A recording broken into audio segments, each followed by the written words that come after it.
Last ভিডিওতে আমি Nifty 50 technical chart নিয়ে আলোচনা করেছিলাম। সেখানে বলেছিলাম এটি একটি সাপোর্টের কাজ করতে পারে, যেহেতু এখানে আসার পর এই লাস্ট হাইটাকে ব্রেক করে দিয়েছে, তাই এটি আপ ট্রেন্ডই আছে। আমরা শুধু দেখব এটিকে ব্রেক করে নিফটি নিচে আসে কিনা। তো লাস্ট দুটো ক্যান্ডেলই গ্যাপ আপ ওপেন হয়ে রেড কালারেরই তৈরি হয়েছে। তো এখন আমরা দেখব এই লাস্ট হাইটিকে নিফটি ব্রেক করে কিনা। যদি লাস্ট হাইটিকে ব্রেক করে তো নিফটি আপ ট্রেন্ডেই কন্টিনিউ থাকবে। তো নমস্কার, আমি মুকেশ, আবারও একটি নতুন ভিডিওতে আপনাকে স্বাগত। আপনি যদি আমাদের এই চ্যানেলে নতুন হয়ে থাকেন, চ্যানেলটি সাবস্ক্রাইব করে পাশের বেল আইকনে ক্লিক করে রাখবেন। তো আজকের এই ভিডিওতে আমরা নতুন একটি স্ট্র্যাটেজি শিখব।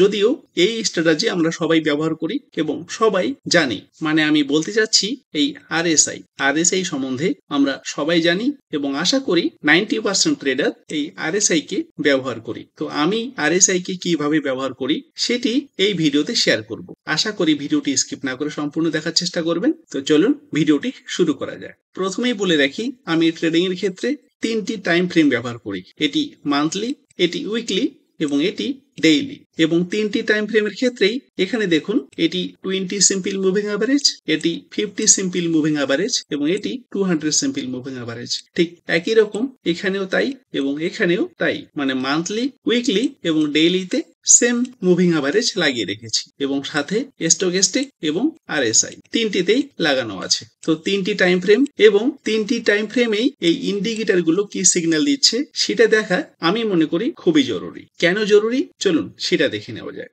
এখানে দেখুন, আমি সাধারণত চারটি ইন্ডিকেটর ব্যবহার করি। প্রথমটি স্টকেস্টিক, আরএসআই, এসএমএ মানে সিম্পল মুভিং অ্যাভারেজ এবং সুপার ট্রেন্ড। এবং চারটি ইন্ডিকেটরের ক্ষেত্রেই ডেইলি, উইকলি, মান্থলি এই তিনটি টাইম ফ্রেমেরই এখানে স্ক্রিনার আছে। প্রথমটি ওয়াচ লিস্ট এবং দ্বিতীয়টি ইন্ডাইসেস। ঠিক একই রকম আরএসআই এর ক্ষেত্রেও তাই, ডেইলি, উইকলি, মান্থলি এখানে ওয়াচ লিস্ট এবং এখানে ইন্ডাইসেস। এসএমএ এবং সুপার ট্রেন্ডের ক্ষেত্রেও তাই, যে স্ক্রিনার গুলো আমি গুগল শিটেই সেভ করে রেখেছি। তো আজকে আমরা এই আরএসআই এর এই উইকলি স্ক্রিনারটি তৈরি করব।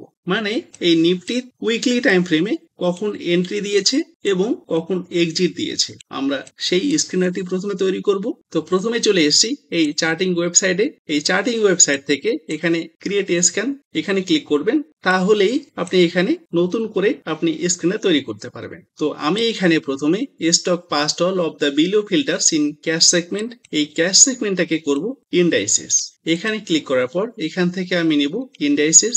এখন এই প্লাস সিম্বলে ক্লিক করব। প্লাস সিম্বলে ক্লিক করার পর এখানে আমি টাইপ করব আরএসআই। এখানে দেখুন আরএসআই চলে এসছে, যেটা রিলেটিভ। জাস্ট এখানে ক্লিক করে নিলাম। এখান থেকে আমি সিলেক্ট করে নেব লেস দ্যান অথবা লেস দ্যান ইকুয়াল টু, যে কোনো একটাকে নিতে পারি। আমি লেস দ্যান ইকুয়াল টু কে নিলাম। এখানে নাম্বারটিকে সিলেক্ট করে নিলাম, জাস্ট নাম্বারে ক্লিক করলাম। এই 20টাকে করব আমি 30, এখানে 30 লিখে দিলাম।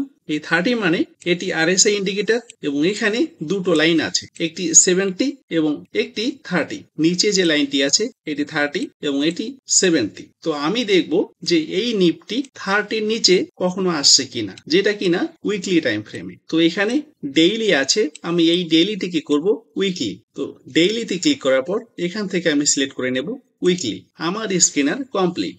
উইকলি আরএসআই 14 যেটা আছে সেটাই থাকবে, less than equal to number 30। আমি দেখব যে কোন ইন্ডাইসেস গুলো আরএসআই এর 30 নিচে দাঁড়িয়ে আছে। তো এখানে রান স্ক্যানে ক্লিক করলাম, নিচে যাব। নিচে কোনো ইন্ডাইসেস নেই। আমরা যদি ব্যাক টেস্ট রেজাল্ট গুলো দেখতে চাই তো এই স্ক্রিনারটিকে প্রথমে সেভ করে নিতে হবে। জাস্ট এই সেভ স্ক্যানে ক্লিক করলাম। এখানে আমরা যে কোনো একটা নাম দিয়ে দেব। সাপোজ আমি দিয়ে দেব আরএসআই। সাবমিট করে দিলাম। স্ক্রিনারটি সেভ হয়ে গেছে। এখন আমরা যদি নিচে যাই, একদম নিচে, এখানে দেখুন দুটো ক্যান্ডেল এবং এখানে দুটো ক্যান্ডেল।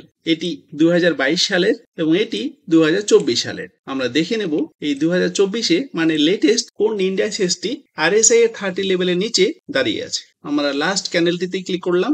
এখানে 26/3/2024-এ নিফটি মিডিয়া আরএসআই এর 30 লেভেলের নিচে দাঁড়িয়েছিল। আমরা যদি এখানে ক্লিক করি, এটি দেখুন টাইম ফ্রেম, এবং এখানে এই ক্যান্ডেলটি RSI এর নিচে ক্লোজিং দিয়েছে এবং তারপর এই ক্যান্ডেলটিও RSI এর নিচে ক্লোজিং দিয়েছে। তো এখান থেকে আমরা বলতেই পারি যে নিফটি মিডিয়া ওভারসোল্ড জোনে আছে, এবং আপনার যদি নিফটি মিডিয়ার কোনো পছন্দের স্টক থেকে থাকে তো এটা একটা হতে পারে সুবর্ণ সুযোগ। পার্সোনালি আমার নিফটি মিডিয়ার কোনো স্টক নেই, তাই আমি নিফটি মিডিয়ার কোনো স্টক নিয়ে আলোচনা করছি না। তো আমরা ইন্ডাইসেস দেখে নিলাম। এখন আমরা এই ইন্ডাইসেসটাকে করব ওয়াচ লিস্ট, যেটি খুবই ইম্পর্টেন্ট। এই ইন্ডাইসেসে ক্লিক করার পর আমি এখান থেকে ওয়াচ লিস্ট সিলেক্ট করে নেব। এখন আমি রান স্ক্যানে ক্লিক করব, জাস্ট রান স্ক্যান। এখানে কোনো স্টক নেই, আমরা নিচে গিয়ে দেখে নেব ব্যাক টেস্ট রেজাল্ট। এখানে আমি লাস্ট ক্যান্ডেলটিতে ক্লিক করলাম। 15 এপ্রিল বাটা ইন্ডিয়া এন্ট্রি দিয়েছিল। আমি দেখে নেব বাটা ইন্ডিয়া চার্ট। বাটা ইন্ডিয়া আমি প্রথমে জুম আউট করে নিচ্ছি। এখানে দেখুন প্রথমে টাইম ফ্রেম উইকলি। এই বাটা ইন্ডিয়া RSI এর ওভারসোল্ড জোনে অনেক আগে এসেছিল। আমরা যদি প্রিভিয়াস এন্ট্রি লেভেলগুলো দেখি তো এখান থেকে এটি ওভারসোল্ড জোনে এসেছিল, তারপর এখানে টার্গেট হিট করে দিয়েছিল, যেটা কিনা হতে পারে এই সমস্ত জায়গায়। বাটা ইন্ডিয়া 2020-তেও এখানে ওভারসোল্ড জোনে এসেছিল, তারপরে এখানে 2022-এ টার্গেট হিট করে দিয়েছিল। তো এখানে 2 বছরে কতটা টার্গেট হিট করলো এবং এখানে কত পার্সেন্ট প্রফিট দিল আমরা একটু সেটা দেখে নেব।